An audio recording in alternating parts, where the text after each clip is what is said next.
বর্ষাকাল, সন্ধ্যা নামছে ধীরে ধীরে। গ্রামের কোনো এক প্রান্তে একটা ছোট্ট ক্লাব ঘরের মধ্যে আড্ডা জমিয়ে বসেছে কিছু কলেজ পড়ুয়ার দল। রাজু, বাপি, সুমন আর তন্ময়, এই চার বন্ধু মিলে সপ্তাহ শেষে একজোট হয়ে আড্ডা দেয় এই ক্লাব ঘরে। পড়াশুনো থেকে একটু চাপমুক্ত হতে তারা প্রতি শনিবার সন্ধ্যাবেলায় এই ঘরে বসেই গল্প ঠাট্টা করে। তবে আজ তাদের মধ্যে সবাই উপস্থিত থাকলেও একজনের এখনো দেখা মেলেনি। কি ব্যাপার বলতো, তন্ময় এখনো এসে পৌঁছালো না? ওই তো সবার আগে এখানে আসে। বাপি, একবার ফোন করে দেখ তো, মনে হয় বৃষ্টিতে রাস্তায় আটকে পড়েছে। বাড়ি থেকে বেরোনোর সময় তো ওকে ফোন করেছিলাম, ও বলল ওর আসতে নাকি একটু দেরি হবে। তা আর একবার ফোন করেই তো দেখতে পারিস। বেচারা মনে হয় বৃষ্টির জন্য আসতে পারছে না। আচ্ছা দাঁড়া, দেখছি আমি।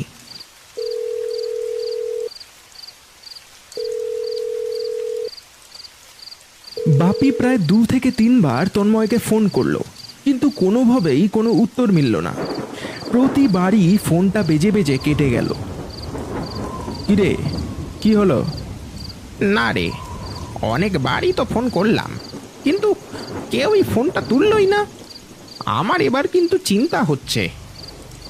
আরে চিন্তা করিস না, ও ঠিক চলে আসবে। মনে হয় বাড়ি থেকে ফোন নিয়ে বেরোতে ভুলে গেছে। হঠাৎ আশেপাশে কোনো একটা গাছের মধ্যে কর কর করে জোরে একটা বাজ পড়ল। নিমেষে গাছটার মধ্যে আগুন ধরে গেল। গোটা এলাকার বিদ্যুৎ বিচ্ছিন্ন হয়ে গেল। চারিদিকটা ঢেকে গেল কালো অন্ধকারে। মাঝে মাঝে ঝোড়ো হাওয়া, আর তার সাথে বৃষ্টির তাণ্ডব। যেন প্রকৃতি কোনো বিপদের সংকেত দিতে শুরু করেছে এবার। এই যা, আজ আর মনে হয় কারেন্ট আসবে না। বাজটা আশেপাশেই কোথাও একটা পড়েছে। দূর, পুরো মুডটাই খারাপ হয়ে গেল। ওই তন্ময়টাও আজ এলো না, আর এদিকে কারেন্টটাও চলে গেল। এখন এই অন্ধকারে বসে বসে মশার কামড় খাওয়া ছাড়া আর কোনোই কাজ নেই। এই কেউ একটা কিছু জ্বালার ব্যবস্থা কর দেখি। অন্ধকারে কোথায় কি থাকবে, বর্ষাকাল তার ওপর।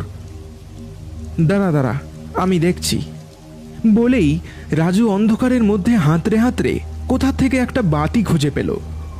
হাওয়ার দাপটে দেশলাইটা জ্বলতে চাইল না। অনেকবার চেষ্টা করার পর কোনো রকমে সে বাতিটা জেলে মেঝের ওপর বসিয়ে দিল।